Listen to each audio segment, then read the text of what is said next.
And the story of Sri Rama. Leadership. He'll always try to become a leader of something else.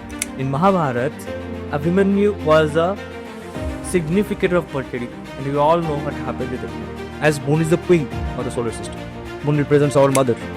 Moon is the mind, thought process, overthinking, anxiety, depression, fickle-minded. Else they have to go out of somewhere else instead of having their own home. Saturn and Moon is a very famous term in astrology called Vishyok. Somewhere something will someone will take your one home. Something will be closed forever. A Mercury-Saturn combination in these houses will never let you have your own kid. Namaskar, welcome to Astrology Vedic Academy, Foundation Course, Chapter 3. Today's topic, basic introduction about the planets, the 9 planets. We'll have a basic idea about the signification of each planet, starting from the planet Sun to planet Saturn. All the 9 planets will be covered in a short time.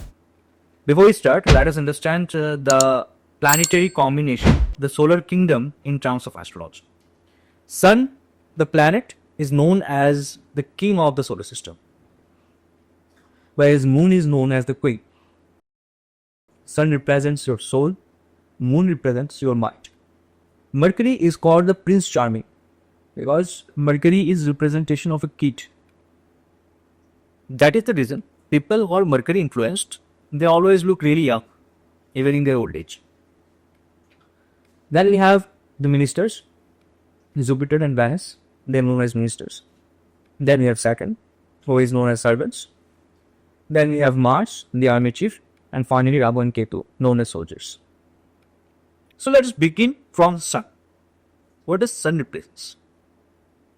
Sun, a fiery planet, a star basically, the head of the family. Sun represents your father figures in life, establishment, leadership, ego, self-respect. All these things Sun represents in a nutshell. So what does that mean? If your Sun is good, what will happen? How the signification is associated with the planet Sun. For example, you got a really strong Sun, like Sun is in the 10th house getting the Digbali, or Sun got into Aries being exalted, or in its own sign Leo. You must be really having a lot of self-respect. You will have some arrogance because it's a king. You'll always seek for self-establishment. You'll have a bossy nature. Leadership. You'll always try to become a leader of something else. Like a fine management person. All these things, all these qualities, virtues will up to Sun. In terms of emotions, in terms of thought process, Sun is very, very moral. Sun deals in morality. But if you're thinking about the thought process, Sun is rational as well. He believes in logic, but somehow he's much more moral. Whereas if you talk about Mars, Mars is extremely logical. There is no space of emotion in Mars. But when you talk about Sun, it's morality. You will see Sun sacrificing many of his rights, many of its behavior, just to keep the moral essence. So many of his responsibilities doing, although he should not be doing that, just because of the morals thing. And the story of Sri Rama, we shall be studying in depth when we study the Rashi Leo in details. We'll understand the story of Sri Rama and how it's connected with Sun. When Maharaja Dashrath asked Sri Rama to go for a banvas of 14 years to a Jangat, Panchabati, as he promised to his second wife that whatever she'll ask from them in the Milky Way. And unfortunately, Maharani Kaikeyi asked for this particular goods. But you see, Sri Ram was the eldest son of Maharaja Dashrath. He had the right to get the entire kingdom after Maharaja Dashrath. But when the father asked, no, they're not going to get that. You have to go to the Vanvas. And Sri Ram never questioned him back. He just sacrificed all his rights because of morality came up front. It's the father who is saying to do it. He didn't ask even a question. So it's not like that Sri Rama was not rational, he had no logics. It's not like that. It's that Sun always prefers morality first over everything. So this is a measured outburst. This is a measured rule of Sun you will notice in every aspect of the study of astrology. Sun is being very, very moral. Whenever and he's taking in any kind of decision or any kind of acts or any event seen from sun, we'll see much more rationality, much more morality is there. A sense of responsibility is there whenever we're talking about sun. In terms of Mars, it will be much more logic, aggressive logic. In terms of moon, it would be emotions. But these are major three planets who works for you completely. Sun will do it on morality, Mars will do it on logic, Moon will do it on emotions. Whereas Mercury is very childish, don't understand what should be done, much more confused. If you see Venus, he'll say, okay, I just need to be done this work. Doesn't matter how it's being done. I need it. If you see Jupiter, much more maturity, knowledge is speaking there. Jupiter is much more in the knowledgeable field.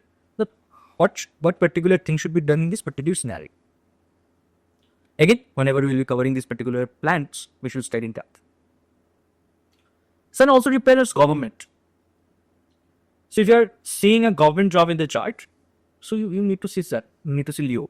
If you're seeking for a politics or seeing a chart of a politician, any IAS officer, bureaucrats, we'll see Sun is much more powerful.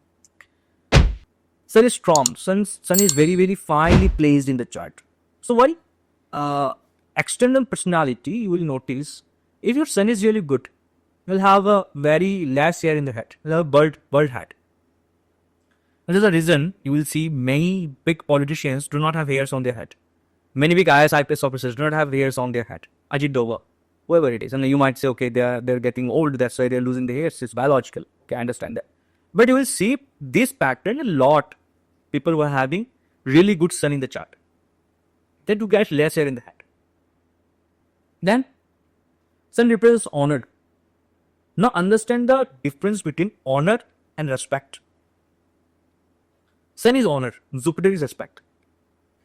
Mars also demands respect.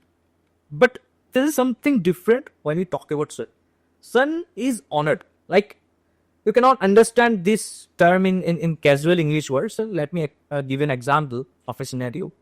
Like what Sun demands, what kind of respect Sun demands from his subordinates, from his friends and family.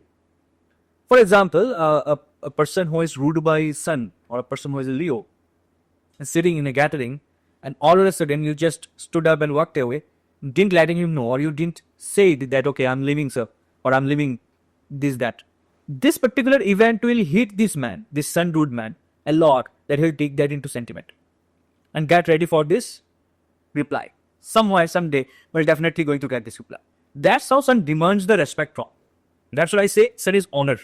It's a position. Sun gives you a position in the society. So this was about a brief discussion of Sun. And you have understood that how we can use Sun in the chart. The next planet is Moon. As I said, Moon deals in emotion. As Moon is the queen of the solar system. Moon represents our mother. Moon is the mind, thought process, overthinking, anxiety, depression, fickle-minded. All these terms, psychopath, psychiatry, whatever these terms are coming in your head, everything is Moon. Oh, I forgot to tell you on the metals. So when we talk about Sun represents gold and copper in metal. Sun, the taste of Sun is very, spicy. All the spicy things represented by Sun. It's very spicy. The color of Sun is, it's saffron. It's slightly orange. Sometimes red. But more or less it's orange. The color of Sun is orange. So let us get back to the planet Moon. Emotion. Mother. Moon represents the water in body. Everything, all the way you see, you deep water, you see water, that's Moon. Milk, Moon. The taste of Moon is sweet. Moon represents the silvery metal. Moon is your fourth house. The signification of Moon is fourth house. That means your mother, your mindset, your peace of mind, your properties, your home. Right? Read between my words. It's Moon, I'm saying, representing the home, not the house. It's the home. So it's not about the construction of the home you are saying. The construction is representing the Saturn. So we're talking about the atmosphere, homely atmosphere. That's Moon. So even Moon is disturbed. If Moon is placed with some negative planets, with some other enemy planets, with some malefic planets. So get ready. You will definitely have anxiety. You will definitely have a visual. You will definitely have depression. You will not have your mental peace. You will have the homesickness. You won't be able to stay at home. If moon is placed at the 12th sign from its own sign, from Cancer, or the 12th house from the house number 4 or sign of Cancer, it's very obvious you won't be able to stay at your home. You have to go outside. You have to live somewhere else. Many Cancer ascendants, Cancer moon sign, get a great problem at home. They have to take a very serious decision about houses, about home. Something will definitely happen. Either they have to build it or leave it, else they have to go out of somewhere else instead of having their own home, in spite of having their own home or own house. Or due to some job purpose, they need to go somewhere else and they won't find it good. Okay, staying away from the home is not good for them. Then they will say, okay, my mind is stuck somewhere. I'm not getting a good vibe. After some days, he has to come back to his own place. And again, certain problem will be there. Because when Cancer is disturbed, when moon is disturbed, you will seek for mental peace, but you won't get it. So let us take an example like Saturn and moon. It's a very famous term in astrology called Vishyok. If you have a moon Saturn combination in your chart, moon Ketu, moon Rahu, this will give you lots of depression. This will give you severe problems. But what if this three of the things comes together? Let us take a random example. Say moon Ketu in 5th house and Capricorn on Aquarius. So now we have got the energy of Ketu, we have got the energy of moon, we have got the energy of Capricorn, and the 5th house, that is energy of sun also. So what prediction would be there? Before I start, let me tell you, moon is your food. Moon represents food. All the foods, everything you eat is known. So when you get a moon Ketu combination in 5th house, make sure you won't like the ordinary foods. If you got a very plain foods at your dining table, won't like it. You need it in a luxurious way. You need it in an artistic way to be served at you, because it's in a sign of Leo. It's a sign of a luxurious sign, a royal sign. And even after that, since it's Ketu, you won't be able to complete your foods every time. It will be going unfinished every single time whenever moon Ketu is there. Now, moon Ketu combination in Capricorn, if it is, as Capricorn I said Saturn, and moon is your home, Capricorn is your work profile, is your construction, Saturn. So somehow you won't be, Ketu is half, you see. Ketu is only the part of the body. Ketu has no head, whereas Rahu has only the head, no body. So you see that wherever you are living, you are not using the entire room or the entire house. You won't be able to use the entire house. Somewhere something will leak. Someone will take your one home. Something will be closed forever. For example, if you have a 4 BHK house, you'll be only able to use 2.5 or 3 rooms of that. One room will be always kept closed. You won't be able to use that dinner part. For any silly reason, for anything else, whatever it is. That's what moon Ketu in Capricorn. Does it let you complete everything? You will leave everything in middle. Now 5th house is also your kids, is your love affairs, and since it's Capricorn, it's your profession also. So if you're married, the moment you will have a kid, the moment if you're a female, the moment you get pregnant, somehow you will see that your husband is facing losses in business or having troubles in the job. If you're male, the same thing will happen the moment your wife gets pregnant. And the moment you got a baby, one business will get end at that particular point of time. This has to act. You know, take something, it will take from you. And something new will begin also. That's not a big deal. After some time, something new will begin. So that's how we connect all the planets together and mix up predictions. As an example of moon making combination with other planets. Like Divi Ramanji, if you have the book, and I suggest you all to have this particular book, how to read horoscope, how to judge the horoscopes. Bibi Ramanji says, wherever moon sits, that particular house gets influenced by the females. For example, if you have a second house moon, as we know, second house is the house of wealth, stored wealth. Second house is your relatives. Second house is your Vanistan, how you speak. That's your second house. Thoughts. Moon is exalted over dick. So if you get a second house moon, Baby Raman says, will have lots of female clients. Many of your business will come from the woman. You're surrounded by the females. And you notice, you observe it, this actually happens. In this way, whenever you put moon in one particular house, you see that particular house becomes moon influenced.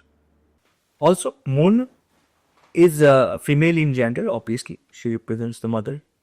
And she is having a very sweet voice because it's queen. You know, the characteristics of moon, when you describe it, she has very lots of tantrums. Like, she's a queen. But the problem or exact word for moon, if you have to use, it's not the tantrum. That feeling doesn't come when you speak about moon. It's if we say Hindi, it's nakra, because all the poets, actresses, or any kind of literature, any romantic poetry, ghazal, all these things are somehow associated with moon. Although Venus plays a very, very important role over there in any kind of artistic skill. But moon is needed. If you need to have that particular feeling, you need moon. Because moon is emotion. It's a powerhouse of the emotions. Just like that, Mercury is something which has no connection with all these emotion, morality, or logic. Mercury is something what deals in intellectuality. Mercury is a child, basically. Mercury represents child. Mercury has no gender. It's in a notch. Third gender. Right? So Mercury represents in intellectuality. Mercury is your nerves in the body. Mercury represents your maternal uncle. Mercury represents your younger sister. Mercury is something who sits with some planet and he starts behaving like that particular planet. He has no authenticity. But extremely intellectual. You talk about intelligence, it's Mercury. So whenever Mercury gets associated with Rahu, for example, it becomes negative intelligence. Hackers, any hacker you see, they are Mercury-Rahu combination. But Mercury-Rahu combination also gives you problem related to nerves, as it's your nerves. It's also knowledge. Mercury represents knowledge as well. So if you need to learn something, you need Mercury. Both in knowledge, Mercury represents skill. That is the reason you will see that kids, children, they're very prone to learn something very new. Because they're the form of Mercury. They can immediately learn certain things. That's what Mercury is. But when I will teach you people Jupiter, I will say Jupiter is also the significant of knowledge. So both Mercury and Jupiter represents knowledge. Then what's the difference? Like, our ancient Huni Rishi was too brilliant. Why should they keep two planets for the same signification? And how do you define between the knowledge of Mercury and the knowledge of Jupiter? You see, Mercury is knowledge without question. But Jupiter is not knowledge, it's wisdom. There's a difference between knowledge and wisdom. Like, for example, if you need to explain an entire route, an entire forest, an entire jungle, you need Jupiter. We need Jupiter's blessings. Will help you to explain the entire forest. But in this entire forest, you picked one particular tree and you have to define that particular tree in every aspect possible. That time you need Mercury. The more atomic you go, the more Mercurian traits you need. The more muscular you go, the more Jupiter you need. Jupiter is really vast. There is a multiple versatile combination of gathering of knowledge. That's why it's called wisdom. Spiritual. Whenever Jupiter speaks, you will see a sense of spirituality is there. They always say about karma. Always say, okay, whatever you bring is not really correct in terms of spirituality. Mercury says, okay, the skill makes sense. Go ahead with the skill. You see the difference between if I explain it in more casual note. For example, you are trying to learn how to drive a car, how to operate a camera. You'll see Mercury traits. So people with Mercury, they will learn how to drive a car so smoothly. They don't need to go through the proper grammar, procedure, methodology, and all these things. They'll just sit, they will see someone's doing it, and they'll automatically learn the particular technique. But Jupiters are not like that. Jupiter needs a good guru, one who will explain all the techniques to him in very particular note. And then Jupiter will practice it. Jupiter will take time to learn something because he'll clear the basics, he'll clear the base. But once you get Jupiterian knowledge, you'll never fail in life. But Mercury has a trait of learning something really quick but incomplete. In Mahabharata, Abhimanyu was a significant of Mercury, and we all know what happened with him. So whenever we'll be teaching you Gemini, we'll be teaching you about Mercury in Vedic chapter.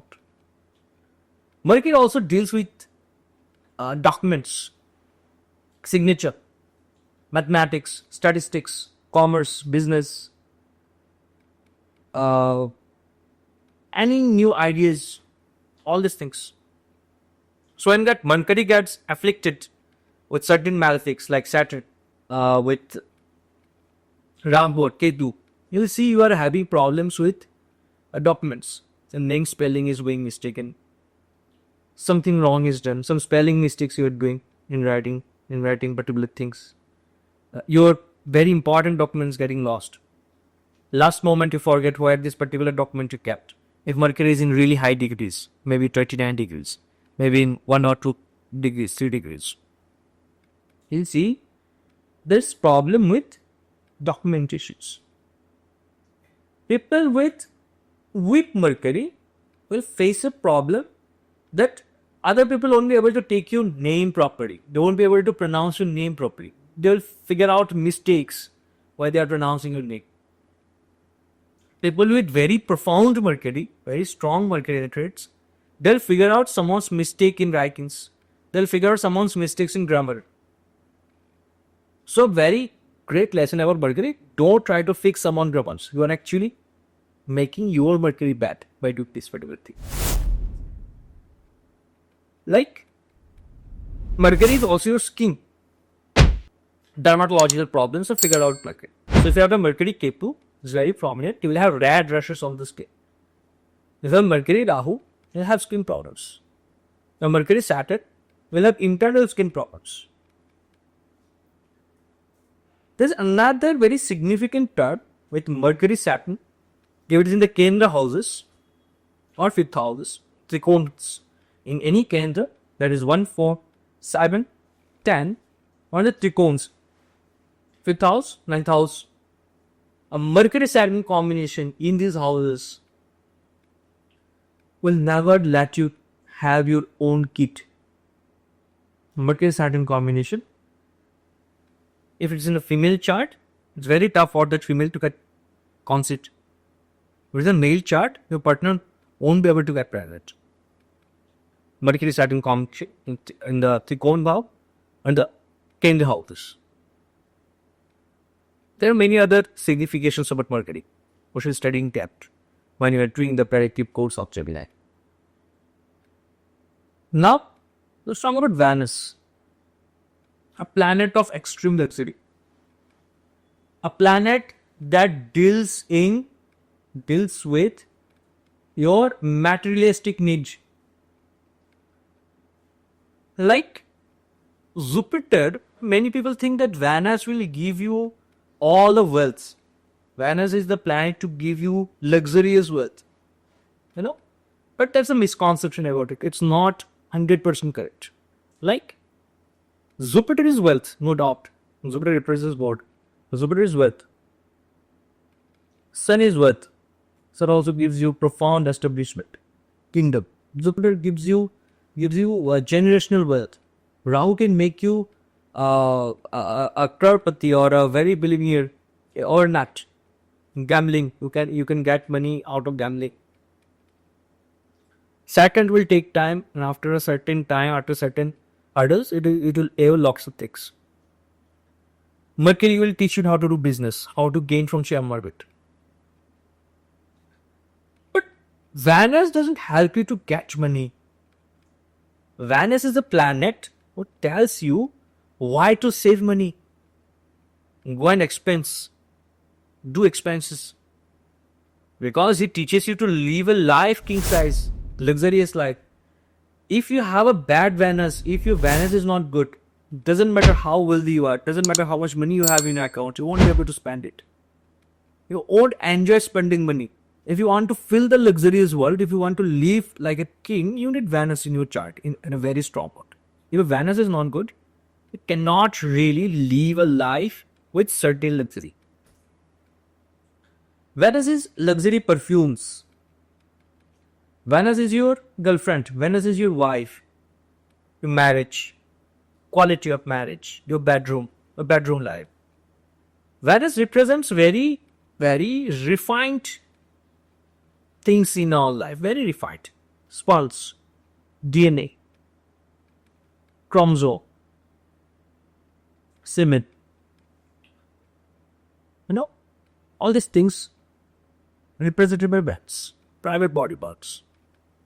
Bedroom life, I said. That's what Venus is. Urge to do something else. Venus is a female energy. It takes you towards the female world. Whereas Mars is a male image. So when a Venus-Mars combination happens, a scope to extramarital gets increased. Venus-Rahu, the combination of Venus-Rahu, at certain point, you will be defamed due to the woman, due to girls. Many girls' name will be added with you, and you can't calculate. Unless and until your sun is very strong, you will be called a playboy. That's Venus, Rahu in 6th house, because in 12th house Venus is exalted. Venus become more out of these particular things. So Venus Rahu combination in 6, 8 and 12 is basically a combination of prostitutes, Devdasi, in ancient cultures. People with luxurious Venus, people with very profound Venus, will see their home is very much decorated. They spend a lot of money in interiors. They try to dress well. They use hi-fi perfumes, luxurious perfume, costly perfumes. People with fine Venus, strong Venus, are very fond of costly wristwatches. And they do have a collection of watches with Venus oriented things. Luxury cars, Venus oriented things. So what if you have got a Venus-Saturn combination? Now as I said, Venus is your DNA, is your chromosome, is your characteristics that you take from your ancestors. And if you see Saturn is something which is black, and Venus represents the curly things. Whatever curly things is there in your life, that's ruled by Venus. DNA, you see, the combination, the structure. So if a combination of Venus Saturn was a Shukra-Venus combination.